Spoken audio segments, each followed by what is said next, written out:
మాండూక్యోపనిషత్తు అధ్యయనం గౌడపాదీయ కారికా సమేత శ్రీమద్ శంకర భగవత్పాదకృత భాష్య సమేత 136వ భాగంగా చూస్తున్నాం.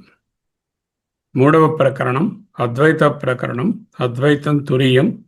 దీనిలో 48 కారికలున్నాయి. అందులో 25వ కారికను సమగ్రంగా 5-6 భాగాలుగా విశ్లేషించుకొని 26వ కారికకు పూర్వరంగం చెప్పుకొని నిలుపుకున్నాము. ఈనాడు 26వ కారిక యొక్క భాష్యంలోనికి ప్రవేశిస్తాం. ఏమిటి 26వ కారిక? సయేష నేతి నేతీతి వ్యాఖ్యాతం నిహ్నుతే యతః సర్వమగ్రాహ్య భావేన హేతునా అజం ప్రకాశతే. So the ultimate goal of human life, ajam prakashate. Ajam, సబాహ్యాభ్యంతరోహి అజం అనే ముండక మంత్రం అది. అటువంటి అజం పుట్టుకలేనటువంటి నిరవధిక బ్రహ్మ ప్రకాశం అవడమే దీని తాత్పర్యం. సయేష నేతి నేతీతి వ్యాఖ్యాతం నిహ్నుతే యతః సర్వం అగ్రాహ్య భావేన. సర్వం అంతా కూడా దీంట్లో ఎక్స్క్లూషన్స్ లేవు. అగ్రాహ్య భావేన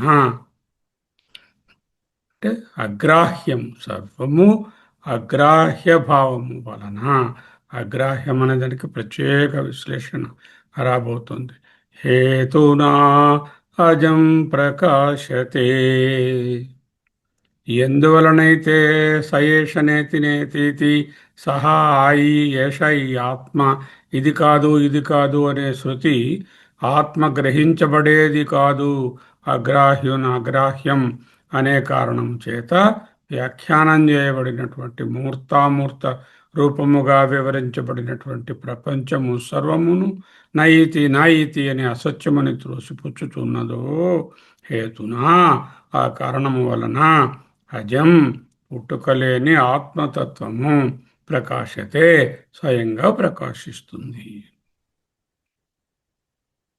నిహునుతే అనే పదాన్ని పోయినసారి చూశాం. సాధారణంగా దీన్ని నిన్నుతే అని హెచ్చుతారు, ఎన్ తర్వాత హెచ్చు పలుకుతాం. పాణిని గారి ప్రత్యేక సూత్రం. ఇక్కడ హను అనేటటువంటి ధాతువుకు నీ అనే ఉపసర్గ చేరితే లట్రకార రూపంలో ఆత్మనేపదిలో నిహునుతే అంటే నిరాకరించు, దాచుకొను 2 అర్థాలు చెప్పవచ్చు. దాచుకొన్నాడు, నిరాకరించబడినది, నిరాకరించాడు అని చెప్పడం. బ్రహ్మాన్ని వస్తువుగా వెల్లడింపలేమని ఉపనిషత్తు నిరాకరిస్తుంది. బ్రహ్మాన్ని వస్తువుగా వెల్లడించలేము అనే స్టేట్మెంట్ అంటే వస్తువు కాదు అని నిరాకరిస్తుంది. సృష్టిని కూడా నిరాకరిస్తుంది. ఎందుకు బ్రహ్మం ఒక వస్తువు కాదు?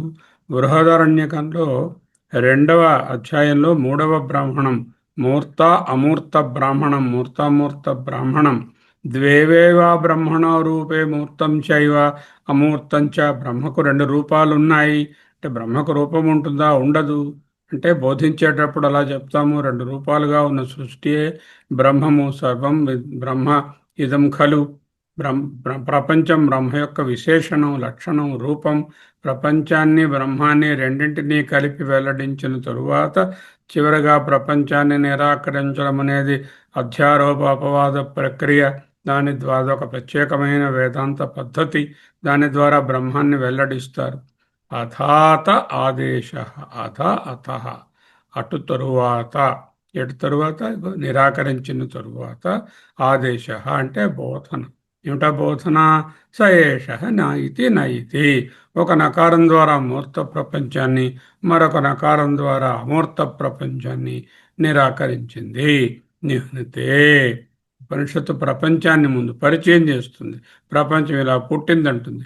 ఆకాశాత్ వాయు, వాయోరగ్ని, అగ్నేరాప, రయి, ప్రాణం రకరకాల విధాలుగా ప్రపంచాన్ని సృష్టిస్తుంది. ఆ సృష్టిని కల్పిస్తుంది, మనకు చెప్తుంది, బోధిస్తుంది. ఆ తర్వాత ఆ ప్రపంచాన్ని నిరాకరిస్తుంది. కాబట్టి ప్రపంచం అనుభవపూర్వకంగా ఉన్నది, ఎక్స్పీరియన్స్లీ ప్రజెంట్. కానీ ప్రపంచం పారమార్థికంగా సత్యం కాదు, నాట్ ది అబ్సల్యూట్ రియాలిటీ. ఎందుకంటే ప్రపంచం ఒకవేళ సత్యమవుతే సత్యాన్ని ఎవరు నిరాకరించలేరు. నా అభావో విద్యతే సతః. సత్యమైన దానిని ఏ ఉపనిషత్తు నిరాకరించలేదు. నిజమైనది నిరాకరించబడదు. ప్రపంచాన్ని పరిచయం చేయడమే నిరాకరించడం. మొత్తం ప్రపంచం మిథ్య అని ఉపనిషత్తు యొక్క ఉద్దేశం. అంటే ఏదైనా సత్య అధిష్టానం లేకుండా మిథ్య వస్తూ ఉంటుందా? అధిష్టానమైనటువంటి రజ్జువు లేని చోట సర్పభ్రాంతి కలుగుతుందా? అధిష్టానం ఉండే తీరాలి. అంటే అన్ని వస్తువులను నిరాకరిస్తే అధిష్టానం ఏదీ లేదు, శూన్యం అని చెప్పకూడదు. అధిష్టానం ఉండి తీరాలి. అధిష్టానం ప్రపంచంలో ఎక్కడ వెతుకుదాము? అది వస్తువు కాదు, అది మూర్తము కాదు, అమూర్తము కాదు, ఇంద్రియాలకు అందేది కాదు, బుద్ధి విషయము కాదు. కాబట్టి ప్రతి దానిని ఉపనిషత్తు నిరాకరించింది. కాబట్టి వస్తువు కాదు. అంటే బ్రహ్మము ఉంది, అధిష్టానం ఉండాలి. కాబట్టి ఎందుకు మిథ్య అనేటటువంటి ఆరోపానికి అధిష్టానం ఉండాలి. అధిష్టాన బ్రహ్మం ఉంది.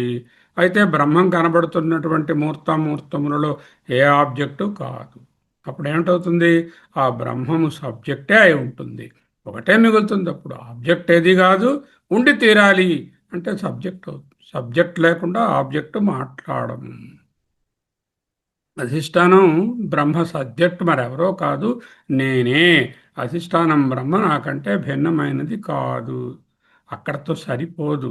ఎందుకంటే నేను అని చెప్పాను అనుకోండి, అధిష్టానం బ్రహ్మ నాకంటే భిన్నమైనది కాదు అంటే ఈ ఆర్వీఎస్ శర్మ కన్నా బ్రహ్మ భిన్నం కాదు అనే భావం కూడా వస్తుంది. అంచేత నీలో రెండు అంశాలు ఉన్నాయి. ఒక చిదంశం ఉన్నది, ఒక జడాంశం ఉన్నది. విమృశత నిర్వ్యాజ శాంతాత్మన. జాగ్రత్తగా విమర్శించి చూసుకో. నీలో ఏ అంశము బ్రహ్మమో ఏది కాదో తెలుసుకో. అంటే అప్పుడు నాకు ఉన్నటువంటి కనబడుతున్న ఆబ్జెక్టిఫై చేయగలిగినటువంటి 5 రకాల కోశాలను ఒక్కొక్క దాన్ని పరిశీలించి అన్నమయ కోశమే బ్రహ్మం అన్నాను మొదట. లేదు తపసా విజిజ్ఞాసస్వ. తపస్సు చేసి ఇంకా ఆలోచించి తెలుసుకో అంటే ప్రాణమయ కోశం బ్రహ్మ అన్నాను, మనోమయం అన్నాము, విజ్ఞానమయం అన్నాము, ఆనందమయం అన్నా. ఇలా పంచకోశాలను ఒక్కొక్క దానిని వితర్కించుకుంటూ విమృశత చేసుకుంటూ పోతూ ఉంటే ఇవన్నీ ఆబ్జెక్టిఫై అయిపోతున్నాయి, నాకు తెలిసిపోతున్నాయి. ఈవెన్ ఆనందమయ కోశమైనటువంటి నా సుషుప్తి అవస్థలో ఉన్న కారణ శరీరము లేక ఆనందమయ కోశం అంటామే, అక్కడ కూడా నాకు కించిదవే దిశం, నాకు ఏమీ తెలియలేదు, నేను బాగా పడుకున్నాను అని తెలుస్తోంది. అది కూడా ఆబ్జెక్టిఫై అయిపోయింది. ఇవన్నీ ఆబ్జెక్ట్స్ కాబట్టి ఆబ్జెక్ట్ అయింది అది బ్రహ్మం కాదని ఉపనిషత్తు నిరాకరించింది. కాబట్టి ఈ పంచకోశాలు బ్రహ్మము కాదు. అహం పంచకోశ విలక్షణ. దేహేంద్రియ మనోబుద్ధి ప్రకృతే విలక్షణం, ప్రకృతేభ్యో విలక్షణం. వాటన్నిటికీ సాక్షివత్ ఆత్మా భాతి. దాన్ని తెలుసుకో. అదే ఆత్మబోధలో కూడా చెప్పారు. వ్యక్తిలో కూడా మీరు ఆబ్జెక్టిఫై అయ్యేటటువంటి భాగాలను ఒక్కొక్క దానిని నిరాకరించుకుంటూ పోతుంటే ఈ వ్యక్తిలో ఈ పర్టికులర్ నామరూపాలలో ఉన్నటువంటి వ్యక్తిలో ఒకటి ఆబ్జెక్ట్ కానిది, ఆబ్జెక్టిఫై చేయలేనిది, వస్తువుగా చూడలేనిది ఒక తత్వం ఉన్నది. ఆ తత్వమే నేను అంటే అదే చైతన్యము. అంటే ఈ విధంగా అన్ని కోశాలు నిషేధించాం. సో ఆ సాక్షి చైతన్యం లేక బ్రహ్మాన్ని గుర్తించాలి. ఇది నేతి నేతి అనేటటువంటి చేసి స్వయం ప్రకాశ చైతన్యాన్ని వస్తువుగా మార్చకుండానే without objectifying the Brahman we are able we have to understand. ఈ గుర్తింపు ఎవరికి కలగాలి? పై వాళ్ళకి కలిగితే కుదరదు. ప్రత్యక్షంగా పరోక్షంగా కాదు, అపరోక్షంగా నాకే కలగాలి. ఏ ఆలోచనతోనా, ఆలోచన లేకుండానా, ఆలోచన లేని స్థితిలో ఏది గుర్తించలేము. ఆలోచన లేని స్థితిలో ఈవెన్ బ్రహ్మము చైతన్యం ఉన్నా కూడా తెలియదు. అంచేత ఆలోచనతోనే గుర్తించాలి. ఎటువంటి ఆలోచన? అఖండాకార వృత్తి, బ్రహ్మాకార వృత్తి, ఆత్మాకార వృత్తి, విశేష జ్ఞానం కానేటటువంటిది. అంటే సవిశేష జ్ఞానానికి వ్యతిరేకంగా ఏ విశేషాలు లేనటువంటి జ్ఞానం ఏదైతే ఉందో అదే ఆత్మాకార వృత్తి. ఆ వృత్తిలోనే తెలుస్తుంది. ఏదైనా ఒక వస్తువు తెలియాలంటే వృత్తి వ్యాప్తి, ఫల వ్యాప్తి. వృత్తి వ్యాప్తి అంటే మనసు దాని గురించి తెలుసుకోవడం, అంటే మనసు అనే ఇంద్రియం దాని పక్క వెళ్ళడం. ఇక్కడ ఆ భ్రమం ఆబ్జెక్ట్ కాదు. అక్కడ వెళ్ళడానికి ఎక్కడికి వెళుతుంది? సబ్జెక్ట్ అని తెలుసుకుంటుంది. ఆబ్జెక్ట్ అయితే ఫలవ్యాప్తి వెనక నుంచి మళ్ళా వస్తుంది. అక్కడ ఆబ్జెక్ట్ కాదు, అంచేత ఫలవ్యాప్తి లేదు. కేవలం వృత్తి వ్యాప్తి మాత్రమే ఉంటుంది. ఫలవ్యాప్తి అవసరం లేదు. Because Brahma is not an object outside or inside. మూర్తము కాదు, అమూర్తము కాదు. సందేశం ఏమిటి? మూర్తామూర్త బ్రాహ్మణ సందేశము అథ ఆధాత ఆదేశ నేతి నేతి నేతి అన్యస్మాత్ పరమస్తి. నేతి వీటన్నిటికంటే విడదీసినటువంటి తృణీకరించినటువంటి విడిచిపెట్టనటువంటి వాటన్నిటికంటే పరము అస్థి ఉంది. అదే అజం ప్రకాశతే. ఇది తప్ప వెల్లడించడానికి మరొక పద్ధతి లేదు. నేతి నేతి పద్ధతి నెగేషన్ ద్వారానే చెప్పాలి. ఆబ్జెక్ట్ అయితే మనం చూపించి చెప్పవచ్చు, లేకపోతే ఇలా ఉండదు అని చెప్పవచ్చు. కానీ ఇది ఆబ్జెక్ట్ కాదు కాబట్టి నేతి నేతి క్రమంలోనే దీన్ని తెలుసుకోవాలి. మూర్త ప్రపంచం అంటే జాగ్రత్తగానండి. మూర్త ప్రపంచం అంటే ఇంద్రియాలతో స్పృశించగలిగినటువంటి విశ్వం. అమూర్త ప్రపంచం అంటే అస్పష్టమైన విశ్వం. మనస్సు, బుద్ధి, ఆలోచనలు, అయోమయము, అస్పష్టత, భావోద్వేగాలు, ఆకలి తప్పులు ఇవి ఇంద్రియాలతో పట్టుకోలేము. కానీ అంతరింద్రియానికి తెలుస్తున్నాయి, బుద్ధికి తెలుస్తున్నాయి. అవి అమూర్తం. This is the main classification. వ్యష్టిలో మూర్తమనగా ఇంద్రియ గ్రాహ్యమైన పదార్థములు, అమూర్తమనగా ఇంద్రియాలతో కాకుండా అంతరింద్రియములైనటువంటి మన బుద్ధి, ప్రాణాదులు, మనస్సులకు తెలిసేవి. ఆకలి దప్పుకలు, సుఖ దుఃఖాలు, రాగద్వేషాలు, ఆలోచనలు, ద్వంద్వాలు ఏవైతే ఉన్నాయో అవన్నీ అస్పష్టంగా ఉంటాయి. అమూర్తము అదొక క్లాసిఫికేషన్. ఇంకోటి, ఏదైతే స్థూలమో ఆబ్జెక్టో ద్రవ్యమో అది మూర్తం, ఏదైతే సూక్ష్మమో అది అమూర్తము. రెండూ కూడా శాస్త్ర నిషిద్ధత్వాత్ మిథ్య. అంతేకాకుండా మూర్తము అంటే ఇగో కనిపిస్తున్నటువంటి వ్యష్టి, ఆ ప్రపంచము, ప్రపంచంలో ఉన్న వస్తువులు, ప్రాణులు, ఆధ్యాత్మం, అది దైవం ఒకటి ఉన్నది అంటే కనపడడం లేదు. ఈ ఇంద్రియం పనిచేస్తోంది, వాగింద్రియం అంటే దీనికి అగ్ని అనేటటువంటి దైవం పనిచేస్తోంది, అది అమూర్తము. అంటే మూర్తము అంటే ఆధ్యాత్మము, అమూర్తము అంటే అధిదైవము. ఇదొక క్లాసిఫికేషన్. ఇంకో క్లాసిఫికేషన్ అంటే మూర్తము అంటే పంచభూతాలలో మూడు ఇంద్రియాలకు తెలుస్తున్నాయి. పృథివీ, జలం, అగ్ని అవి మూర్తములు. వాయువు, ఆకాశము అనేటటువంటి ఇంద్రియాలకు ఈజీగా తెలియడం లేదు, సూక్ష్మము, అవి అమూర్తము. సో ఇన్ని రకాలుగా మూర్తామూర్త బ్రాహ్మణంలో మూర్తము అమూర్తాన్ని 5 మంత్రాలలో డిఫైన్ చేసింది. బ్రహ్మము వీటిలో ఏది కాదు. ఇన్ని రకాలు, స్థూలం కాదు, సూక్ష్మం కాదు, అణువు కాదు, మహత్తు కాదు. ఓకే, కనిపించేవి కాదు, కనిపించనివి కాదు, బుద్ధీంద్రియాలకు గోచరించేది కాదు, జ్ఞానేంద్రియాలకు గోచరించేది కాదు, పంచభూతాల్లో మొదటి 3 కాదు, తర్వాత 2 కాదు. ఈ విధంగా ఇవి అన్నిటినీ అన్ని రకాలుగా మూర్తాలను విభజించగా వాటన్నిటినీ నాయితి నాయితి అని త్రోసిపుచ్చగా ఏదైతే వస్తువుగా ఏది మిగలలేదు అంటే అక్కడ ఏం లేదనకూడదు, శూన్యం అనకూడదు. ఏదైతే లేదని కూడా తెలుసుకుంటోందో అంటే ఆ శూన్యాన్ని కూడా సాక్షిగా దర్శిస్తోందో అదే బ్రహ్మము, అదే అద్వైతం. అదే అద్వైతం, అద్వైతం ఇదే సందేశం. అయిపోయింది కదా పాఠం, మరెందుకంటే తెలిసిపోయింది కదా. పే చూడండి, 26వ కారికకు భాష్యం. అద్భుతమైన భాష్యం రాబోతోంది. ప్రతి పదాన్ని జాగ్రత్తగా విశేషించుకోవాలి. సర్వ విశేష ప్రతిషేధేన, నెమ్మదిగానే చెప్తాను. సర్వ విశేష ప్రతిషేధేన అథాత ఆదేశో నేతి నేతి. 2వ అధ్యాయం 3వ భాగం 6వ మంత్రం. అంటే మూర్తామూర్త బ్రాహ్మణంలో 6 మంత్రాలు ఉన్నాయి. మొదటి 3 మూర్తామూర్తములు ఏమిటో వివరిస్తాయి. అది కాదు అని 6వ మంత్రంలో నెగేట్ చేస్తాయి. ఇది ప్రతిపాదితస్యాత్మనః దుర్భోజ్యత్వం మన్యమానాః శృతి. శృతికి ఎంత కరుణ, జాలి. ఆత్మ దుర్బోధ్యం, ఆబ్జెక్ట్గా దానిని బోధించలేము అని మన్యమానాః తలచినటువంటి శృతి వేదమాత ఆత్మనః ఆత్మను దుర్బోధ్యం. ఆత్మ యొక్క తత్వాన్ని చెప్పడం బోధించడం కాదు. ఆత్మ గోవులాగో మేకలాగో టేబుల్లాగో చూపడానికి వీలు పడదు. వస్తువు కాదు, మూర్తము కాదు, అమూర్తము కాదు.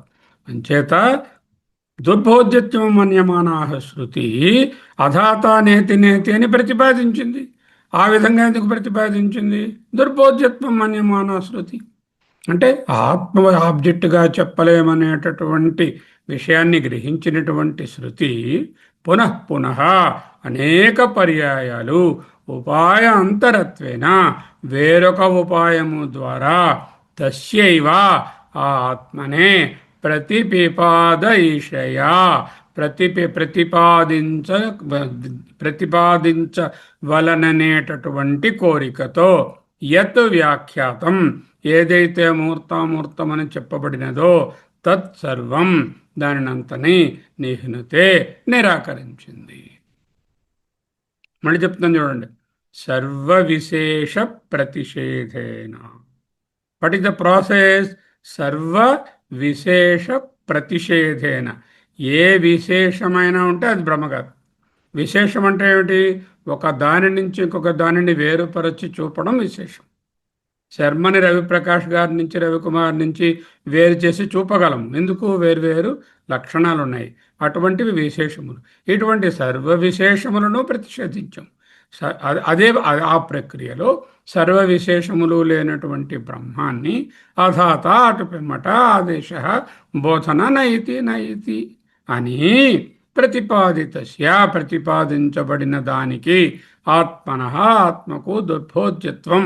It is not possible to explain Atma in any manner other than the నేతి నేతి ప్రక్రియ అని మన్యమానాః తలిచినటువంటి శృతి, వేదము, వేదాంతము, ఉపనిషత్తు పునః పునః అనేక పర్యాయాలు. ఎందుకు అనేక పర్యాయాలు అన్నారు? బృహదారణ్యకంలో ఈ నేతి నేతి అనేటటువంటి మంత్రం 5 సార్లు వస్తుంది. చాందోగ్యంలో తత్వమసి అనేది ఏ విధముగా రిపీటెడ్గా పునరావృత్తి 9 సార్లు చెప్పబడిందో, ఇక్కడ నేతి నేతి మంత్రము 5 అధ్యాయాలలో వేర్వేరుగా కనపడుతుంది. ఈయన 2వ అధ్యాయంలో ఉన్నటువంటి కొటేషన్ మూర్తామూర్తంలోది ఇక్కడ తీసుకున్నారు. ఓకే. పునః పునః అనేక అధ్యాయాలలో ఉపాయ అంతరత్వేన అంటే స్ట్రైట్ ఫార్వర్డే ఇదిరా బ్రహ్మం అని చూపించే ఉపాయం లేదు, అనే సాధనం లేదు. ఉపాయ అంతరత్వేన వేరే ఉపాయంతో అంటే నెగేషన్ చేసే ప్రక్రియతో తస్య ఏవా ఆ బ్రహ్మాన్నే ప్రతిపాదయిషయా ప్రతిపాదించకోరుతూ యత్ ఏదైతే వ్యాఖ్యాతం అంటే మూర్తము అమూర్తమని వ్యాఖ్యానించబడినదో తత్సర్వం నన్నంతటిని మొత్తం మూర్తామూర్త ప్రపంచమంతా సర్వం అంటే ఏది వదలకుండా, no exclusions, no conditions apply, everything has been negated. తత్సర్వం దాన్నంతటిని నిహ్నితే నిరాకరించబడింది, దాచేసింది. అంటే శృతి చెప్పింది బ్రహ్మం కాదురా, ఇది చూసినా ప్రయోజనం లేదు, put it in the box, the no use చెప్పింది. దీనికి ఏం చెప్తున్నారు? 3 విషయాలు చెప్తున్నారు. నిహ్నుతే అనే దానికి అపలపతి, అర్థాత్ అపలపతి అన్న నిహ్నుతే అన్న నిరాకరించబడినదన్న ఒకటే. నిహ్నుతేకి ట్రాన్స్లేషను అపలపతి అంటే నిరాకరించబడినది అనే అర్థములు. ఎలా నిరాకరించారు? 3 రకాలుగా నిరాకరించారట. గ్రాహ్యం, జనిమత్, బుద్ధి విషయం. గ్రాహ్యం జనిమత్ బుద్ధి విషయం. మళ్ళీ ఒక్కొక్క మాటని ఇప్పుడు సర్వవిశేష ప్రతిషేధేన. సృష్టిలో ఉన్న అన్ని విశిష్ట వస్తువులు, ప్రతి విశిష్ట వస్తువుని విశేషం అంటారు. ఎందుకంటే ప్రతి వస్తువుకు తనదైన లక్షణం, విలక్షణ స్వభావం ఉంటుంది. అది ఆ వస్తువుని మిగతా వస్తువులన్నిటికంటే వేరు చేస్తుంది. అందువలన సర్వ విశేషములు ఉన్నటువంటి వాటిని ప్రతిషేధేన. సృష్టిలో అన్ని విశిష్ట వస్తువులను ఉపనిషత్తు ప్రతిషేధం చేస్తుంది, నిరాకరిస్తుంది. ఎలా నిరాకరిస్తుంది? అథాత ఆదేశ. ఈ 6వ మంత్రంలో వస్తుంది. 2 2 3 6 2 3 6 మూర్తామూర్త బ్రాహ్మణంలో 6 మంత్రాలే ఉన్నాయి. మొదటి 5 మంత్రాలలో మూర్తామూర్తములు వర్ణించబడ్డాయి. ఇక్కడ వ్యష్టి మూర్తము, వ్యష్టి మూర్త ప్రపంచము, వ్యష్టి యొక్క అమూర్త ప్రపంచం ముందే చెప్పాను. వాడికి ఇంద్రియాలకు కనబడేటటువంటిది వ్యష్టి తాలూకా మూర్త ప్రపంచం. అంతరింద్రియమైన బుద్ధి, మనసు, ప్రాణంతో తెలుసుకునేటటువంటి ఆకలి, దప్పికలు, రాగద్వేషాలు, సుఖ దుఃఖాలు, ఆలోచనలు, అసూయలు, కోపాలు, తాపాలు, ఇవన్నీ కూడానేమో అమూర్తం వ్యష్టి పరంగా. సమష్టి పరంగా మూర్తము, అమూర్తము. సమష్టికి పరంగా కనిపిస్తున్న 3 భూతాలు, వాటి నుంచి వచ్చినటువంటి కార్యాలు.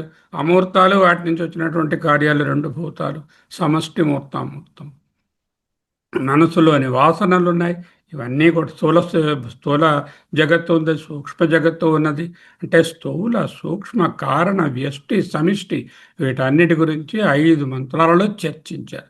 ఉపనిషత్తు ఏం చేస్తుంది? వీటన్నిటినీ ముద్ద చేసింది. మూర్తమా వ్యష్టి పరంగా ఒక పక్కన పెట్టు, అమూర్తమా దాన్ని దాంట్లో కలిపి, సమష్టి పరంగా మూర్తమా అక్కడ పెట్టేయి, అమూర్తం దాన్ని ఎక్కడ పడేయి, స్థూలమా దాన్ని ఎక్కడ పడేయి, సూక్ష్మమా దాన్ని ఎక్కడ పడేయి, పంచభూతాలు మొదటి 3న అక్కడ పడేయి, మిగతా 2న అంటే అంతా ముద్ద చేసింది. ఎందుకో ముద్ద చేసింది? డస్ట్బిన్లో పడేయడానికి. అంటే ఇవి విలువైనవి కావు, నేతి నేతి అని నిరాకరణ. మొత్తాన్ని కలిపి చెత్త కుండీలో వేసింది. మూర్త ప్రపంచానికి ఎటువంటి ప్రాముఖ్యత ఉపనిషత్తులో లేదు. అమూర్త ప్రపంచానికి ఉందా? దానికి లేదు. అంటే ప్రపంచంలో ఏది తాత్పర్యం కాదు, ఉంటాయి అనుభవాలు అంతే, ముఖ్యం కాదు. ఎందుకంటే అవన్నీ కల్పన, మిథ్య. మరి దానిని ఎందుకండి ఎంత కష్టపడి సృష్టి గురించి బోధించడం? ఒకసారి మీరు పరిచయం చేసి నిరాకరిస్తే దాని పేరే మిథ్య. అంటే ఏమిటి? దృశ్యత్వాత్, అనిత్యత్వాత్, కార్యత్వాత్, పరతంత్రత్వాత్, ఇటువంటి కారణాలన్నీ చెప్పి ప్రపంచం మిథ్యా కల్పితము అని అది కనిపిస్తోంది. కానీ అది అనిపిస్తోంది, కనిపిస్తోంది, కానీ అబ్సల్యూట్ రియాలిటీ లేదు. నిరాకరణ అది వాస్తవం కాదని సూచన. అంతా మిథ్య అయిపోయిందండి. అప్పుడు మనకు ఒక ప్రశ్న రావాలి.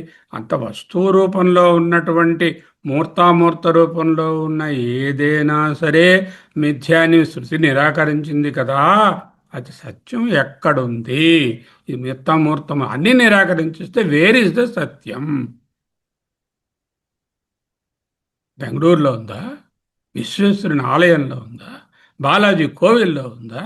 జెరూసలంలో ఉందా అని బయట చూడకూడదు, లోన వెతుక్కోవాలి. మీరు సత్యం కోసం వెతకాలి. వెతికితే దొరుకుతుందా? వెతకొద్దు. వెతకడం ఆపాలి. సత్యాన్వేషణ చేయాలి, సత్యాన్వేషణ ఆపాలి. సత్యాన్వేషణ బహిర్ముఖంగా చేయకూడదు, అంతర్ముఖంగా చేయాలి. అంటే మనసును నాపైకి మళ్ళించాలి. నేనంటే ఎవరు? జడ గ్రంథి. ఆ జడాన్ని అవతల పారేయి, అది మూర్తం అమూర్తంలో వస్తుంది. డస్ట్బిన్లో పడేసావు, ఇంకా దాని గురించి ఎందుకు? ఏదైతే డస్ట్బిన్లో వేయలేదో, ఏదైతే సబ్జెక్టుగా మిగిలి ఉందో దాని మీదకు మళ్ళించు మనసు. ఎటువంటి స్వయం? మనసు కాదు. మనసు మళ్ళీ డస్ట్బిన్లో ఉన్నదే, కానీ దాన్ని వాడుతున్నాను నేను. సాక్షి చైతన్యం మళ్ళించాలి. ఎవరు చేయగలరు? కశ్చిద్ధీర ప్రత్యగాత్మానమైక్షత్ ఆవృత చక్షు అమృతత్వమిచ్చన్. ఏదో మహానుభావుడు కతికతిన భజంతే శివానందలహరి అన్నారు. ఎవరు? ధన్య కతికతిన ధన్యా భజంతే శివానందలహరి. ఆ ఆనందలహరి, ఆ చిత్స్వరూపాన్ని తెలుసుకోవడం. కశ్చిద్ధీర ప్రత్యేగాత్మానం ఐక్షత్. నేనే బ్రహ్మాన్ని అని మనసుతో గుర్తించాలి. ఇప్పుడు మనసుని దాంట్లో కలపాలా బ్రహ్మ? No no no no. మనసు అనేటటువంటి క్లీన్ దర్పణం ద్వారా దాన్ని తెలుసుకున్నాను. మనసు కూడా మళ్ళీ జడమే. మనసును ఒక ఇన్స్ట్రుమెంట్గా వాడాలి. ఎటువంటి స్వయం ఎవ్వరూ చెప్పక్కర్లేకుండా దానికదే తెలిసే ఎరుక స్వయం ప్రకాశ చైతన్యం. ప్రతిదీ నిరాకరించిన తరువాత ఏం లేదండి గురుగారు, శూన్యమే ఉంది. రే, శూన్యం ఉందండి ఎలా తెలిసిందిరా? ఆ శూన్యాన్ని చూసేటటువంటి వారు ఒకరు ఉన్నారు. అదేరా నువ్వు. శూన్యము అంటే ఏమీ లేదు అని చెప్పేటటువంటి అభావాన్ని, ఫలానాది ఉంది కోతి అనేటటువంటి భావాన్ని, రెండిటినీ చెప్పేటటువంటి సాక్షియరను. దీన్నే సర్వ విశేష ప్రతిషేధేన అథాత ఆదేశ అనేదానికి ఇది అర్థం. సర్వ విశేష ప్రతిషేధేన అథాత పిమ్మట ఆదేశ బోధ. నేతి నేతి, మీరు అనుభవించేది ఏదైనా బ్రహ్మంగా. ఏదైనా నాకు మనసుతో కానీ ఇంద్రియాలతో కానీ మూర్తముగా కానీ అమూర్తముగా కానీ అనుభవంలోకి వస్తుంది. కలలోకి నా రాత్రి అమ్మవారు కనిపించింది, జుత్తు విరబోసుకుంది, బ్రహ్మము కాదు. ఆయనకి ఇలా వెలుగు వచ్చింది కంట్లోంచి, ఆ వెలుగుతో ఆయన అలా బ్రహ్మాన్ని కాదు. బ్రహ్మం cannot be known like that. శృతిలో పేర్కొన్న విశ్వము అసత్యం, అర్థవాదం, మిథ్య మాత్రమే, గౌణం, సెకండరీ. ఈ నేతి నేతి అనే వాక్యం బృహదారణ్యకంలో 5 వేరు చోట్ల వచ్చే ప్రసిద్ధమైనటువంటి వాక్యం. అందుకే పునః పునః అన్నారు భాష్యంలో. 2 3 6, 3 9 26, 4 2 4, 4 4 22, 4 5 15 రెఫరెన్స్లు ఇవి బృహదారణ్యకం. చదువుకున్నప్పుడు వాటిని చూదురు. కానీ శంకరులు ఏం తీసుకున్నారు? 2 3 6 తీసుకున్నారు. మూర్త బ్రాహ్మణం తీసుకున్నారు. మూర్త ప్రపంచానికి ఉదాహరణ ఏమిటి? పృథ్వీ, జలం, అగ్ని సమష్టి మూర్తాలవి. అమూర్తం ఏమిటి? వాయువు, ఆకాశం. స్థూలమైన ఉన్నాయి, సూక్ష్మమైన ఉన్నాయి. వ్యష్టి స్థూల శరీరం మూర్త ప్రపంచం, సూక్ష్మ శరీరం అమూర్త ప్రపంచం, ఆధ్యాత్మం మూర్త ప్రపంచం, అధిదైవం కనపడలేదు. ఏంటది? అగ్నిదేవత, వాయుదేవత. అగ్ని కనబడుతోంది, అగ్నిదేవత కనబడలేదు. అగ్ని అనేటటువంటి పంచభూతం, అగ్నిదేవత అనేట అధిదైవం, అది అమూర్తం. అత ఆదేశ. ఆదేశ అంటే బోధన, ఆత్మబోధన. మూర్తామూర్తములలో వెతకవద్దు, అదే బోధన. వాట్ ఈస్ ద బోధన? Do not try to objectify Brahman. Do not search Brahman as an object. Do not search at all outside nor inside. Why? The Brahman is the subject itself. సయేష నేతి నేతి. వివరించబడినటువంటి మొత్తము వస్తుగత విశ్వము ఆత్మ కాదు. 3 కన్క్లూషన్స్ రావాలి. ఒకటేమిటి? అనుభవించబడేది ఏదైనా ఉంటే అది మిథ్య. అనుభవించబడేది ఏదైనా అది ఆత్మ, బ్రహ్మము కాదు. మూడవది, ఆత్మ వస్తువు కాదు. 3 కన్క్లూషన్స్ హ్యావ్ కమ్. అనుభవించబడేది అంటే మూర్తమేనా అవ్వాలి, అమూర్తమేనా అవ్వాలి. అనుభవించబడేది ఏదైనా మిథ్య. ఎందుకు? దృశ్యత్వాత్. అనుభవించబడుతోంది కాబట్టే మిథ్య. ఎందుకు? అనుభవించబడేది మారుతుంది. హోమ్ యాక్ట్, అది ఆబ్జెక్ట్, మెటీరియల్. తర్వాత ఏ అట్రిబ్యూట్స్, దానికి లక్షణాలు ఉన్నాయి. సి, దానికి ఏమో చేంజెస్ ఉన్నాయి, మారుతుంది. Time bound. దృశ్యత్వాత్, అనిత్యత్వాత్, కార్యత్వాత్, పరతంత్రత్వాత్. అనుభవించబడేది ఏదైనా వేతసము మిథ్య. అనుభవించబడేది ఏదైనా ఆత్మ కాదు. ఎందుకు? ఆత్మ సత్యము, మిగతాదంతా మిథ్య కాబట్టి అది ఆత్మ కాదు. ఆత్మ సద్వస్తువు, దాని పేరే సచ్చిత్తు. అంతిమ సందేశం ఏమిటి? Atma is an object.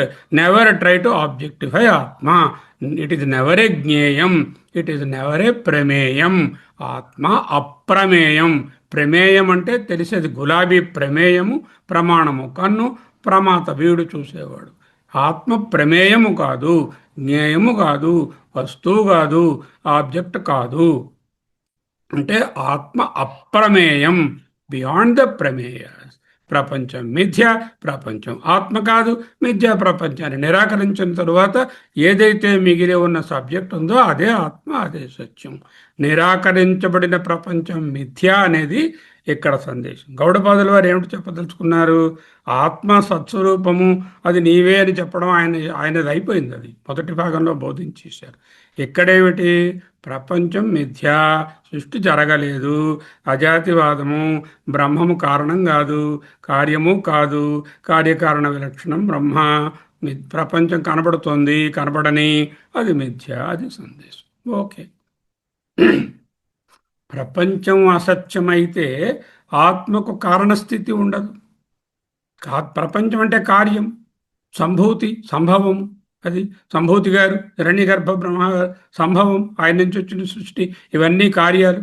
కార్యాలు లేవంటే కారణస్థితి ఉండదు. కార్యస్య మిథ్యత్వాత్ కారణత్వం అపి మిథ్యా అనే సూత్రం. కార్యమే లేకపోతే, కార్యమునకే మిథ్యత్వం ఉంటే కారణం కూడా మిథ్య. చూడండి, ఎక్కడైనా సరే there is nothing has been produced out of something, then that something itself is not existing. Brahman నిజంగా కారణం కాదు, కార్యం కాదు అంటే బ్రహ్మం లేదు అని అర్థం వస్తుంది. కానీ బ్రహ్మము లేదనడానికి లేదు, దాని వేరే సత్ ఉన్నది, అదొక్కటే, ఇంకోటి ఏది లేదు అంటే అది సబ్జెక్టు. అందువల్ల అద్వైతం మాత్రమే ఉండేది, ఉంది, ఉంటుంది, ఉన్నది, ఉంది, ఉంటుంది. It was, it is and it will be. ఇది అద్వైత ప్రకరణం యొక్క సెంట్రల్ మెసేజ్, కేంద్ర సందేశం. అథాత ఆదేశో నేతి నేతి ఇది వాక్యేన. ఈ మంత్రం ద్వారా ప్రతిపాదితస్య ఆత్మనః దుర్బోధత్వం మన్యమాన శృతి. ఆత్మను ఒక వస్తువుగా వెల్లడించలేమని, ఆత్మనః దుర్బోధ్యత్వం ప్రతిపాదితస్య అంటే శృతి వస్తువుగా వెల్లడించలేమని, దుర్బోధ్యత్వం ఆత్మను వస్తువుగా చూపలేమని అర్థం. కాబట్టి దుర్బోధ్యత్వం వస్తువుగా మార్చలేని స్థితి, I cannot objectify the Brahman, ఇలా వెల్లడించలేనటువంటి స్థితి. లేదా అప్రమేయం, ఇట్ ఈస్ నాట్ ఏ ప్రమేయం, it is not an object, it is not a జ్ఞేయం అని శృతి బోధన. వస్తువులను అన్నిటినీ నిరాకరిస్తుంది. వెనక ఏమి మిగిలింది?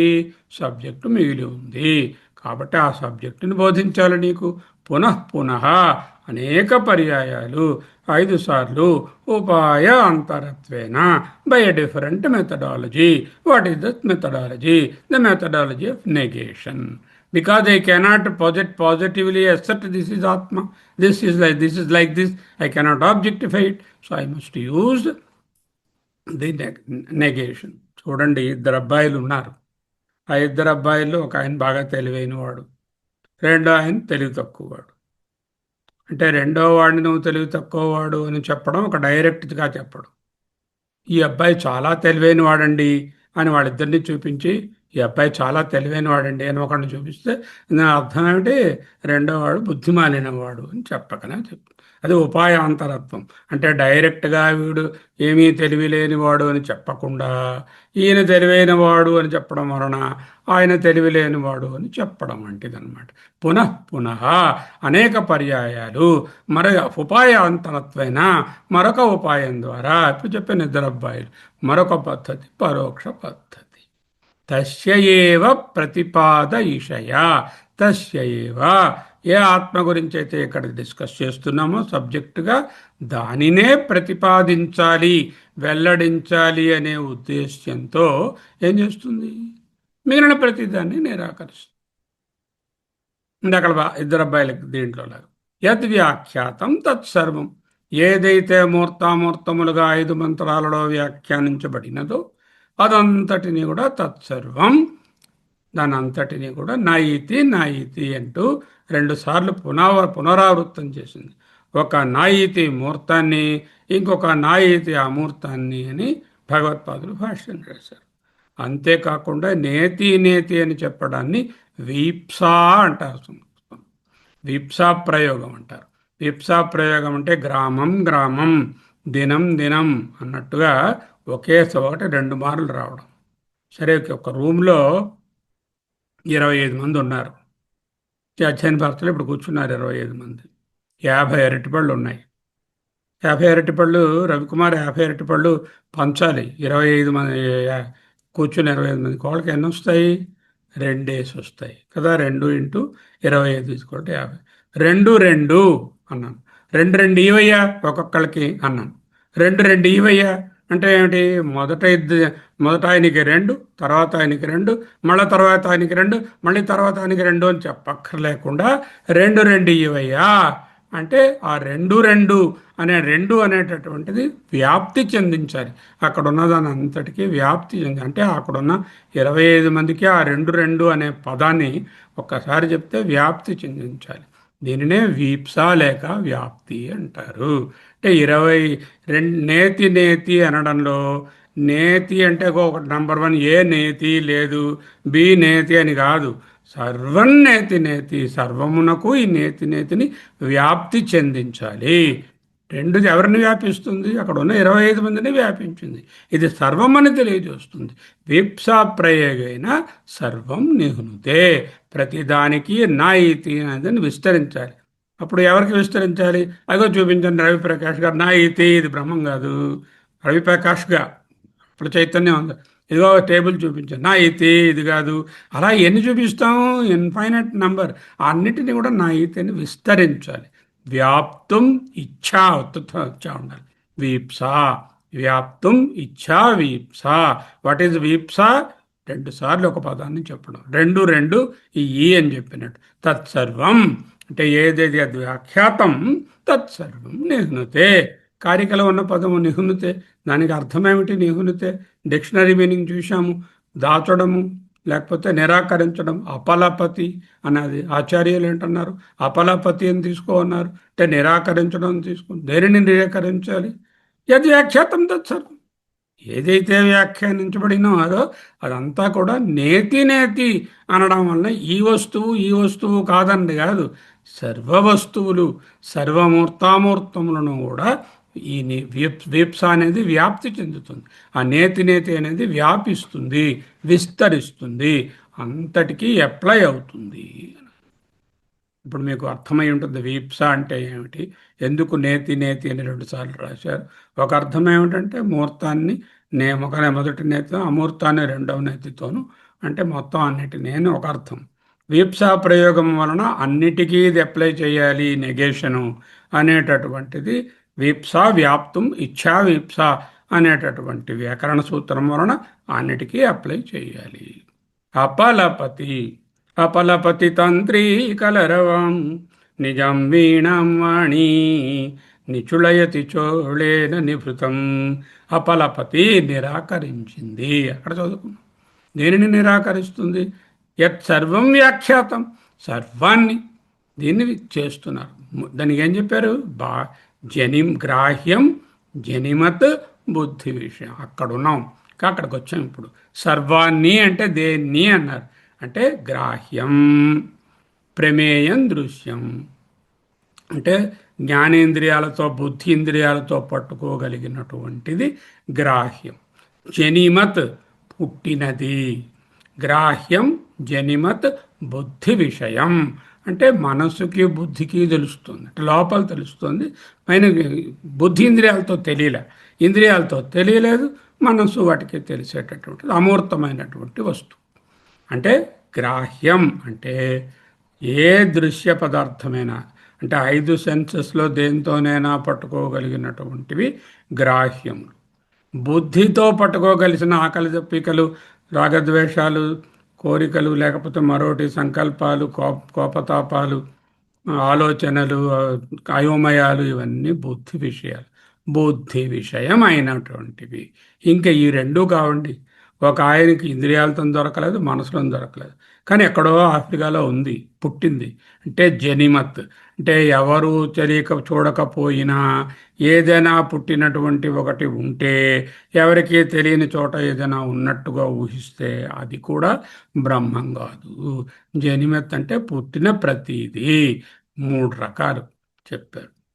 ఏమిటేమిటి? గ్రాహ్యం, ప్రమేయం, దృశ్యం, ఆబ్జెక్టిఫయబుల్, ఇంద్రియాలకు తెలిసేది. జనిమత్ పుట్టినది, బుద్ధి విషయం పై ఇంద్రియాలకు తెలియలేదు, అంతరింద్రియాలకు తెలిసేటటువంటి వస్తువు. సర్వం అపలపతి ఇత్యర్థాత్ నయసేష నేతి నేతి ఇత్యాత్మనో అదృశ్యతాం దర్శయతీం శృతి. బాబా సహ ఏష ఆ ఈ ఆత్మ నైతి నైతి గ్రాహ్యం కాదు, జనిమత్తు కాదు, బుద్ధి విషయం కాదు. సర్వం నిహ్నుతే సర్వం అపలపతి ఇది ఆత్మన అదృశ్యతాం దర్శయంతి. కనపడనటువంటి దానిని చూపించాలని ప్రయత్నం చేస్తుంది. అదృశ్యతాం అని చెప్పాలని చెప్తుంది. అది కనిపించేది కాదురా, అది ఇంద్రియ గోచరం కాదురా, బుద్ధి గోచరం కాదురా, జనిమతి కాదురా అని దర్శయంతి, ప్రదర్శించాలి, మీకు బోధించాలి అని ఒక అర్థం. అదృశ్యతాం దర్శయంతి అంటే అదృశ్యమైన దానిని సబ్జెక్టుగా నీకు చూపిస్తుంది అన్నది ఇంకొక అర్థం. ఇక్కడ చక్కని ఒక excellent way A teacher can put across Shankaracharya చక్కని పాఠ్యబోధన తెలియజేస్తున్నారు. ఉపనిషత్తు విశ్వాన్ని ఎందుకు నిరాకరిస్తుంది? ఎందుకు నిరాకరిస్తుంది? గౌడపాదాచార్యులు రాశారు రెండవ పాదంలోని అగ్రాహ్య భావేన, అగ్రాహ్య భావేన హేతున స్వయం ప్రకాశతే. రెండో లైన్, ఎందుకంటే అగ్రాహ్యత్వం అనే కారణము వలన. భావం అంటే కారణం, అగ్రాహ్య భావం అంటే అగ్రాహ్యం అనే కారణము వలన. అగ్రాహ్యత్వానికి రెండు అర్థాలు చెప్తున్నారు. అగ్రాహ్యము అంటే గ్రాహ్యం అంటే పట్టుకోగలిగేది, ఇది ఉంది, ఇది గ్రాహ్యం. నేను చెప్పిన విషయం చేత్తో పట్టుకోలేరు కానీ బుద్ధితో పట్టుకుంటారు. గ్రాహ్యం. అగ్రాహ్యం చేత్తో పట్టుకోలేను, ఇంద్రియాలతో తెలుసుకోలేను, బుద్ధితో కూడా తెలుసుకోలేను. అగ్రాహ్యం అంటే పట్టుకోలేనిది. ఏమిటి అగ్రాహ్యం అనే పదము? కృతంత రూపం, కృత్ప్రత్యయ రూపము. గ్రహ అనేటటువంటి ధాతువునకు నియత్ప్రత్యయం చేరితే గ్రాహ్య వస్తుంది. ఎలాగా? పాఠ్య, గమ్య, పిభ్య, కృత్య, గ్రాహ్య, ప్రతిదానికి నియత్ప్రత్యయం చేస్తే ఆ విధమైనటువంటి ఫార్మ్ వస్తుంది. అంటే గ్రాహ్యం అంటే పట్టుకోగలిగేది, అగ్రాహ్యం పట్టుకోలేనిది. దేంతోని? ఇప్పుడు నేను చెప్పిన పాఠం ఇక నన్ను చూడడం, కంటితో పట్టుకుంటున్నారు, చెవితో వింటున్నారు, అర్థం దేంతో చేసుకుంటున్నారు? మనసుతో చేసుకుంటున్నారు. అంటే గ్రాహ్యం అంటే ఇంద్రియాలతోనూ మనస్సుతోనూ పట్టుకోబడేది గ్రాహ్యం. అగ్రాహ్యం అంటే ఆత్మ అగ్రాహ్యం అని. ఈ గ్రాహ్య అనేది it is a passive participle, potential passive participle. అంటే పట్టుకోలేము ఒక అర్థంట. రెండో అర్థం ఏంటి? పట్టుకోకూడదు. ఇది అగ్రాహ్యం, పట్టుకోకూడదు. దేన్ని పట్టుకోకూడదు? బ్రహ్మను పట్టుకోకూడదని అర్థం. బ్రహ్మం పట్టుకోవాలి, పట్టుకోకూడదు మరొకటి ఉంది, అది వదిలేయాలి. అది హేయం, ఇది ఉపాదేయం. పట్టుకోవలసినది ఉపాదేయం, వదిలేయవలసింది హేయం. హేయం ఏమిటి? అనాత్మ. అనాత్మ లేక ఈ సర్వప్రపంచము పట్టుకోకూడదు. బ్రహ్మ అయితే అగ్రాహ్యము, ప్రపంచం పని పట్టుకుందామంటే పట్టుకోకూడదు. మరి ఏం చేయాలి అప్పుడు? బ్రహ్మ అగ్రాహ్యం, ఉన్నవి రెండేనండి, బ్రహ్మ జగత్తు. ఆ జగత్తులో నేను కూడా ఉన్నా. బ్రహ్మ అగ్రాహ్యం, పట్టుకోలేను. పోనీ జగత్తుని దేన్ని పట్టుకుందో అని పట్టుకోకూడదు. పట్టుకుంటే చచ్చిపోతావు, పట్టుకుంటే దాన్ని నీకు నాశనమే. పట్టుకుంటే ఏమిటవుతావు? మళ్ళీ అందులోనే ఉంటావు, ప్రయోజనం లేదు దీన్ని పట్టుకోకూడదు. అంటే అప్పుడు ఏం చేయాలి? బ్రహ్మ అగ్రాహ్యం, జగత్తు అగ్రాహ్యం. ఎందుకు అగ్రాహ్యం? పట్టుకోకూడదు. బ్రహ్మ ఎందుకు అగ్రాహ్యం? పట్టుకోలేము. ఇది పట్టుకోలేము, ఇది పట్టుకోకూడదు. అంటే ఏమిటి? అది పట్టుకునే వస్తువు కాదు, ఆత్మ సబ్జెక్టు. What analysis. అగ్రాహ్యం అంటే పట్టుకోలేనిది, పట్టుకోకూడదు. రెండవ వివరణ మరింత చక్కగా ఉంది. అనాత్మను పట్టుకోకూడదు. అనాత్మ అంటే ఏంటి? ప్రపంచం సత్యంగా ఉన్నదని అనిపిస్తున్నటువంటి దానిని సత్యం కాదని తెలుసుకో. అంటే సత్యంగా పట్టుకోకు. ఉపనిషత్తు సృష్టిని గురించి వివరంగా మాట్లాడినప్పటికీ నిజంగా సృష్టి యొక్క ఉనికిని గురించి మాట్లాడాలి అనే తాత్పర్యం లేదు. సృష్టిని కేవలం ఒక స్టెప్పింగ్ స్టోన్గా చెప్పి మనకు బోధించడానికే అవాంతర బోధ కోసం చెప్పబడింది. సరే, మా ఊర్లో బ్రిడ్జి కన్స్ట్రక్ట్ అవుతుంది, రైల్వే లైన్ నుంచి ఇటుపక్క వైట్ ఫీల్డ్. ఆ బ్రిడ్జికి ఇప్పుడు ఏం చేశారు? ఒక 12 నెలలుగానో 15 నెలలుగానో చాలా గర్డర్స్ పెట్టారు. పెద్ద పెద్ద ఇనప సపోర్ట్లు, స్తంభాలు లాంటివన్నీ పెట్టి ఆ ఇనప గర్డర్స్ మీదనేమో ఐరన్ గర్డర్స్ పేర్చి బ్రిడ్జ్ ఒక 60%, 70% తయారైంది. ఈ గర్డర్స్ పర్మనెంట్గా ఉంటాయా? బ్రిడ్జి తయారైపోయిన తర్వాత, ఓవర్ బ్రిడ్జి, అక్కడ రైల్వే దీని నుంచి అటు ట్రాఫిక్ రావడానికి వేసిన బ్రిడ్జి తయారయ్యాక ఈ సపోర్ట్లు తీసేస్తారు. అంటే చూస్తున్న వాళ్ళకి ఏంటవుతుంది, ఏమిట్రా ఇంత సపోర్ట్లు పెట్టారు, ఇంజనీర్కి ఏం తెలుస్తుంది, తీసేసేవే కదా అని తెలుస్తుంది. అంటే సృష్టి అనేటటువంటిది బ్రహ్మాన్ని అర్థం చేసుకోవడానికి ఒక సపోర్ట్, ఒక మెట్టు. ఎప్పుడైతే బ్రహ్మాన్ని అర్థం చేసుకున్నావో, అంటే బ్రిడ్జ్ కన్స్ట్రక్షన్ అయిపోయిందో, అప్పుడు ఈ సపోర్ట్ని తీసేస్తావు. అంతిమంగా ఫ్లైఓవర్ వేసేసిన తర్వాత, అది బాగా సెట్ అయిపోయిన తర్వాత ఈ గర్డర్స్ సపోర్టు అన్ని తొలగిస్తాము. అప్పుడు దృష్టి దేని మీద ఉంటుంది, ఆ వేసినటువంటి ఆ ఫ్లైఓవర్ మీదే ఉంటుంది. ఇప్పుడు ఈ గడ్డర్లు ఏమయ్యాయి, ఈ సపోర్ట్లు ఏమయ్యాయి, ఇంతమంది లేబర్కి డబ్బులు ఇచ్చాం కదా, ఆ విషయాలు ఉంటాయా? ఉండవు కదా. నేతి నేతి అనేది ప్రపంచం ఇక్కడ రెండు కొత్త పదాలు తీసుకొస్తున్నారు, టెక్నికల్ పదాలు. ఉపాయము, ఉపేయము. ఉపాయము సాధనము, ఉపేయము సాధ్యము. ఐఐటి చదువు కోచింగ్కి వెళ్ళడము ఉపాయము, ఐఐటి సీటు పొందడము ఉపేయము. అబ్బాయి ఉన్నాడు, కష్టపడి ఐఐటి కోచింగ్ సెంటర్కి పొద్దున్న సాయంత్రం, మరి మా చెల్లెలు కొడుకే ఉన్నాడు, వాడు రోజుకి 24 గంటల్లో 20 గంటలు కోచింగ్ సెంటర్లోనే ఉండేవాడు. అది ఉపాయం. ఆ ఉపాయాన్ని ఉపయోగించి ఐఐటి సీటు ఉపాయాన్ని సాధించాలి. సాధించేశాడు అనుకో, వచ్చేసింది సీటు. అప్పుడు ఈ ఉపాయం ఇంకా ఉంటుందా? అప్పుడు ఇంకా కోచింగ్ సెంటర్కి వెళ్తాడు ఏమిటి, ఐఐటి సీట్ వచ్చేసిన తర్వాత వెళ్ళడు కదా. అంటే ఉపాయం అనేది తాత్కాలికంగా ఎంతో ఉపయోగమైనా, ఎప్పుడైతే ఉపాయాన్ని పొందేశానో అప్పుడు ఉపాయం నాకు అక్కర్లేదు, ఆ ఉపాయాన్ని వదిలేస్తాను. ఇప్పుడు చెప్పిన ఎగ్జాంపుల్. ఓకే, రైల్లో వెళ్తున్నారు, కాఫీ కొనుక్కున్నాడు రవికుమార్. కాఫీ కప్పుతో ఇచ్చాడు, డిస్పోజల్కి ఇచ్చారా లేదండి మీకు కాఫీ కప్పు? డిస్పోజల్ కప్పుతో ఇచ్చాడా, స్టీల్ గ్లాస్తో ఇచ్చాడా? డిస్పోజబుల్ కప్తో ఇచ్చాడు. ఆ కప్పుతో ఇచ్చాడు. ఆ కప్పు అవసరం ఉందా లేదా? ఉందా లేదా? తాగే వరకు. కప్పు అవసరం ఎంతవరకు? కాఫీని ఆస్వాదించే వరకు కప్పు అవసరం ఉంది. అంటే కప్పు ఏమిటి? ఉపాయము, సాధనము. ఉపేయం ఏమిటి? తాగేటటువంటి కాఫీ ఉపేయం.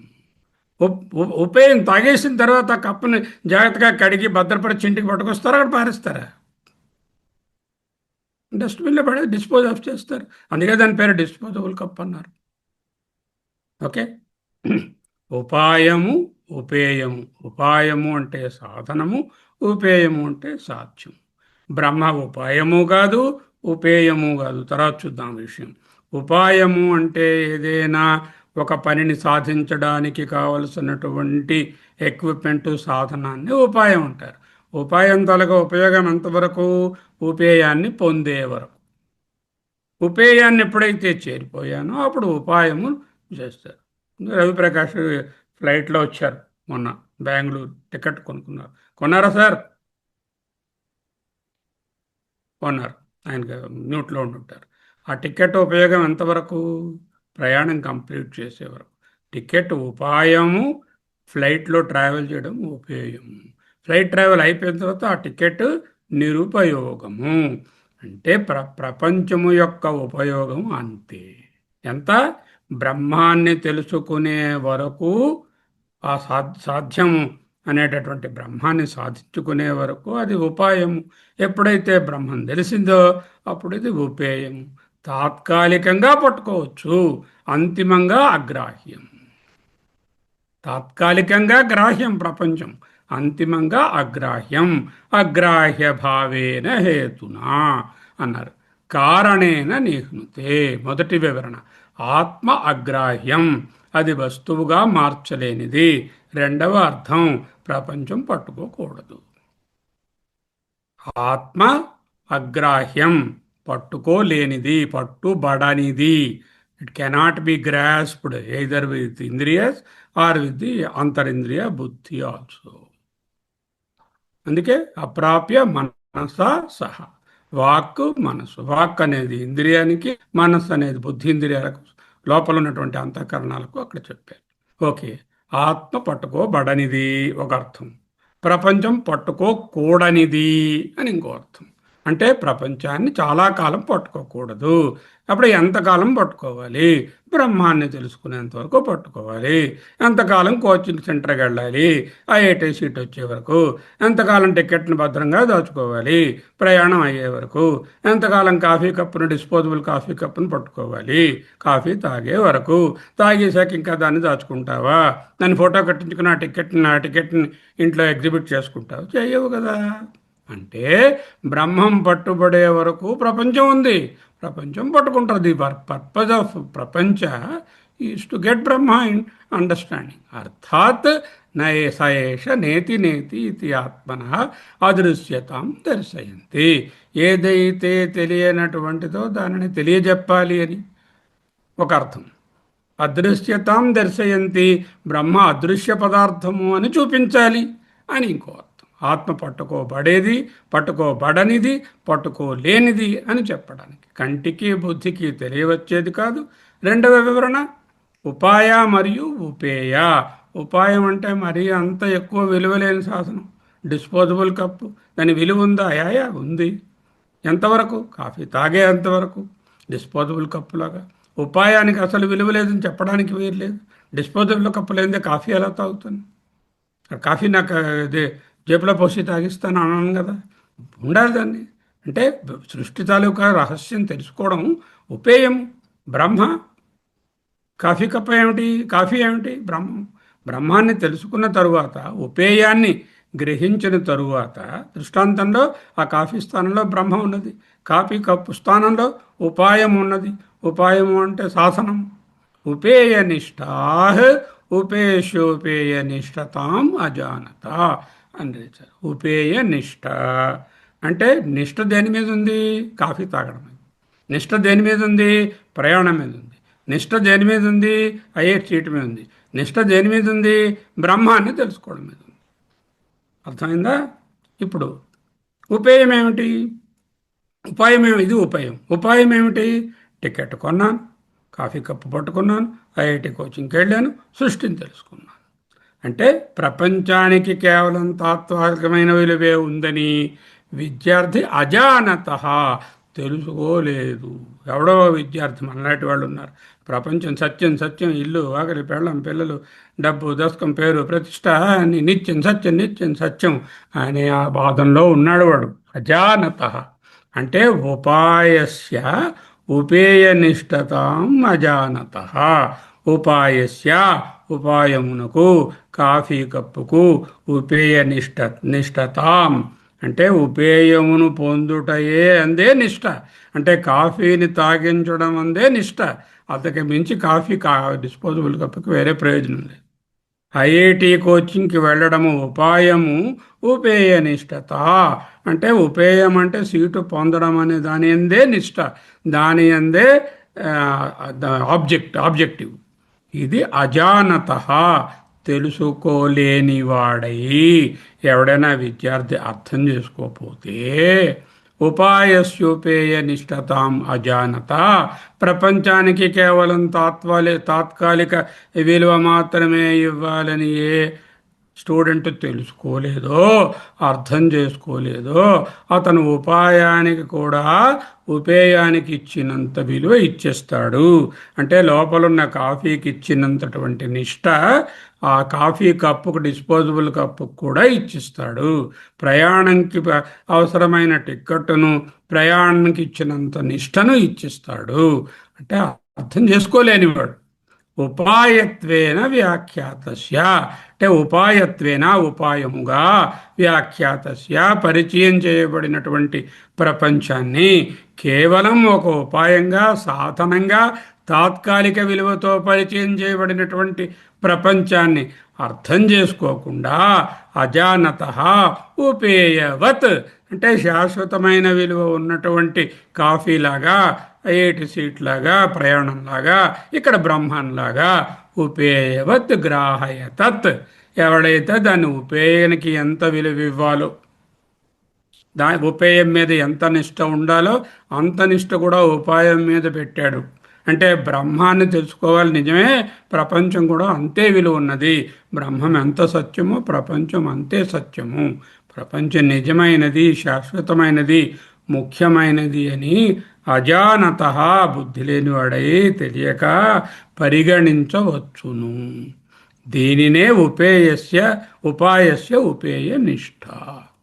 అంటే ఉపాయం అనేది ఉపేయమును పొందుట కొరకే అనేదాన్ని మరిచిపోయాడు. అజానత అంటే ఈ తప్పు మాభూ చేయవద్దు. అంటే ఉపాయమును ఉపేయనిష్ట అని మర్చిపోవద్దు.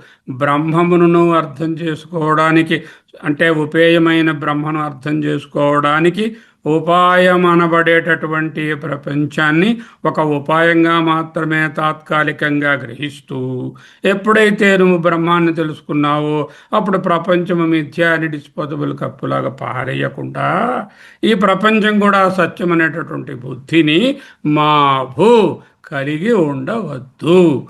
మా భూ మా కర్షి మా శుచ మా భూ చేయవద్దు.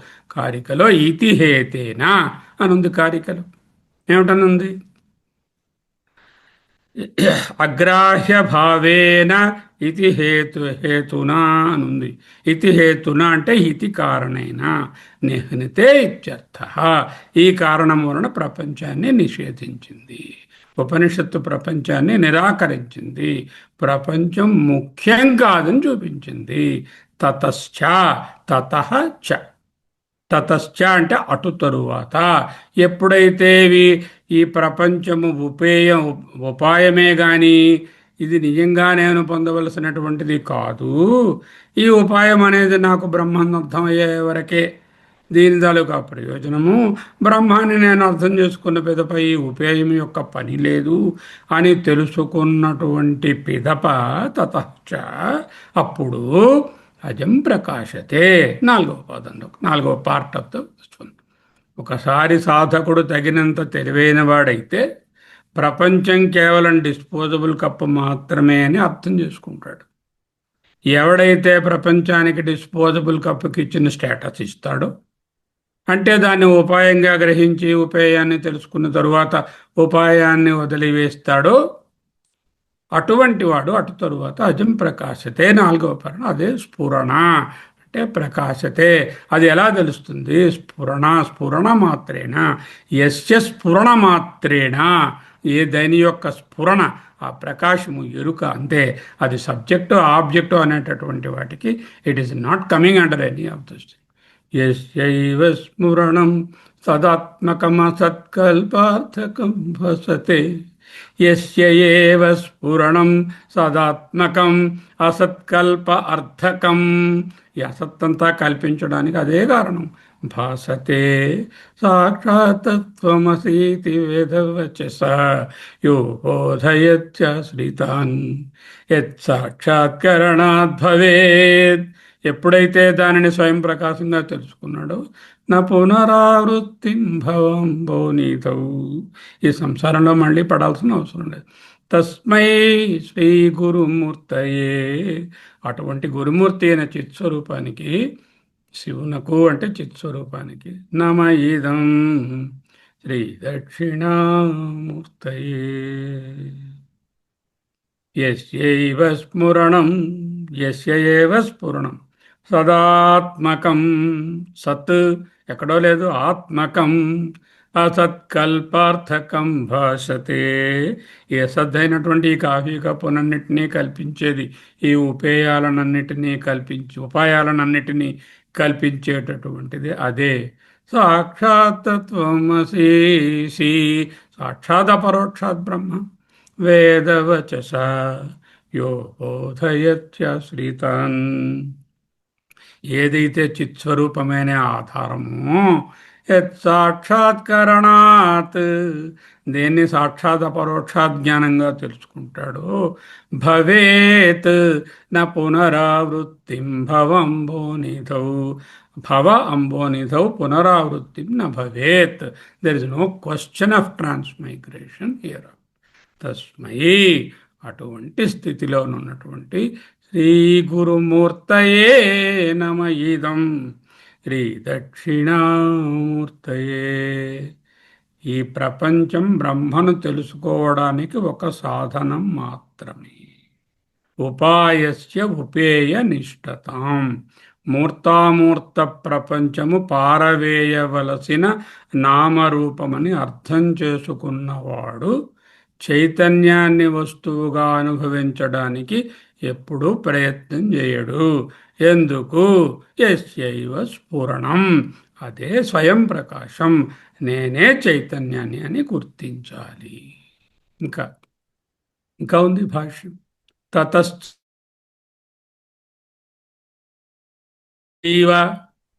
తతశ్చ ఏవం అస్యోపేయ నిష్టతాం ఏవ జానత. ఇందాక ఎవడు? అజానత. ఏమిటి అజానత? ఉపాయం అనేది ఉపేయం నిష్ట కొరకు ఉన్నది. ఐఐటి ట్రైనింగ్ కోర్సుకి వెళ్ళడం అనేది ఐఐటి పొందడానికి ఉన్నది. సృష్టిని తెలుసుకోవడం, బ్రహ్మను తెలుసుకోవడానికని ఉన్నది అని తెలియని వాడు వాడు. ఇప్పుడు తెలిసినవాడు తశ్చైవ తశ్చైవ తశ్చైవం ఉపాయస్య, ఉపాయమునకు సృష్టికి ఉపేయనిష్టతాం ఏవ, ఉపేయమైనటువంటి బ్రహ్మను తెలుసుకోవడమే పర్పజు ప్రయోజనమని జానత, తెలుసుకున్నవాడికి ఉపేయస్య చ, అంటే ఆ ఉపేయమైనటువంటి బ్రహ్మయందు నిత్యైక రూపత్వమితి, అది నిత్య ఏకరూపత్వంగా తెలుస్తుంది. అటువంటి వాడికి తస్యావానికి సబాహ్య అభ్యంతరం అజం ఆత్మతత్వం ప్రకాశతే స్వయమేవ. సహా అటువంటి వాడికి బాహ్య అభ్యంతరం, బయట లోపల నిండి ఉన్నాను ఒక అర్థం. బాహ్యం అంటే కార్యము, అభ్యంతరం అంటే కారణము. అంటే బాహ్య కార్యకారణ విలక్షణమైనటువంటి అజం పుట్టుకలేని ఆత్మతత్వం ప్రకాశతే స్వయమేవ. చైతన్యాన్ని వస్తువుగా మార్చడానికి ఆబ్జెక్టిఫై చేయకుండానే గుర్తించాలి. తస్యా, అటువంటి జానత, తెలుసుకున్నటువంటి విద్యార్థి కోసం వాడికి ఏమిటవుతుంది? వాడికే తెలుస్తుంది. స బాహ్య అభ్యంతరం అజం ఆత్మతత్వం ప్రకాశతే, అతని కోసం తస్యా, వానికి ఆత్మతత్వం స్వయమేవ ప్రకాశతే, వాడిగానే తెలుస్తుంది. స్వయమేవ అంటే నేనే అని తెలుస్తుంది. నేను ఉన్నాను, అహమస్మి అని స్వయం ప్రకాశంగా ఉంటుంది. ఎటువంటి ఆత్మతత్వము? సబాహ్యాభ్యంతరం. ముండకోపనిషత్తు సబాహ్యాభ్యంతరం అజం ఆత్మతత్వం స్వయమేవ ప్రకాశతే, ముండకం నుంచి పట్టుకొచ్చారు. ఇది లోపల బయట రెండిటిలోనూ ఉంది. ఆ డైరెక్ట్గా ఉన్నటువంటి అర్థం. సబాహ్యాభ్యంతరం అంటే అన్నిటికీ ఆధారభూతమైనది. బాహ్య అంటే కార్యం, అభ్యంతర అంటే కారణం. బాహ్యాభ్యంతరములకు రెండిటికీ విలక్షణం. అంతరతమం, ఆధారం, సబ్స్ట్రేట్. అంటే బాహ్యాభ్యంతరం అంటే బాహ్యమునకు, కార్యమునకు, కారణమునకు, అంతరమునకు అధిష్టానము, సబ్స్ట్రేటం, అంతరతము ఒక అర్థం. బయట లోపల వ్యాపించి ఉన్న చైతన్యం అన్నది ఇంకో అర్థం. ఈ రెండు విధాలుగా సబ్స్ట్రేటంగా గ్రహిస్తాడు. ఏమిటి సారాంశము? 26వ కారిక. ప్రపంచము మిథ్య. జగత్ సృష్టి యందు ఉపనిషత్తు తాత్పర్యం నాస్తి. జగత్తు పుట్టి ఉంది అని చెప్పడానికి ఉపనిషత్తు ఇష్టం కాదు. అది సింపుల్ ఉపాయమే. డిస్పోజబుల్ కప్పులో పారేయాలి. సృష్టి అర్థవాద ఏవ. సృష్టి విశేషణ వివరణ అంతా కూడా గౌణమే, అర్థవాదమే. ఎందుకు? ఆ గడ్డర్లు పెట్టి ఆ బ్రిడ్జ్ వేసినప్పుడు అవి ఉపాయములు తప్ప ఫైనల్గా గడ్డర్లు కాదు కావాల్సింది, ఆ బ్రిడ్జి కావాలి. ఈ ఉపాయాలు తర్వాత తీసేస్తాం. అర్థవాదములు, గౌణములు secondary, not the primary teaching.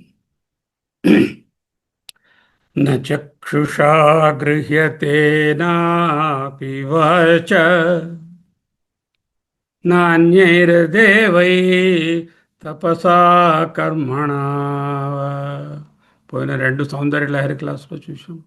నక్షుషా గృహ్యతే, ఇక్కడ కూడా ఇంద్రియాలతో తెలియదు. నా పీవాచ, కర్మేంద్రియాలతో తెలియదు, జ్ఞానేంద్రియాలతో. నా అన్యైర్ దేవ, ఇతర ఇంద్రియాలు, దేవ అంటే ఇంద్రియాలు, ఇతర దేవతలు ఎవరున్నారు? అంతరింద్రియం ఉంది, దాంతోనే తెలియదు. అంటే జ్ఞానేంద్రియాలకు తెలియదు. కర్మేంద్రియాలకు వాచ అంటే కర్మేంద్రియాలకు తెలియదు. అన్యైర్ దేవ అంటే ఇతర ఇంద్రియాలు, అంతరింద్రియాలు, బుద్ధి, మనస్సు, అహంకారం, చిత్తం వాటితో కూడా తెలియదు. నా తపసా, అధికంగా ఆలోచించడం వల్ల తెలియదు. నా కర్మణ, అలాగో తెలుసు, కర్మల వలన తెలియదు. ఎలా తెలుస్తుంది? జ్ఞాన ప్రసాదేన విశుద్ధ సత్వ, ఎప్పుడైతే మనసు అవిశుద్ధమవుతుందో అది ఎలా వస్తుంది? జ్ఞాన ప్రసాదం ఉండాలి. జ్ఞానం అంటే ఎవడు? ఈశ్వరుడు. ఆ పరమేశ్వరుని యొక్క ప్రసాదము వలన విశుద్ధ సత్వము ఏమైవ వృణు ఏమైవేష వృణుతే వాడికే తను స్వం వివృణుతే చూపిస్తుంది అన్నారు. తం పశ్యతే నిష్కలం ధ్యాయమానః.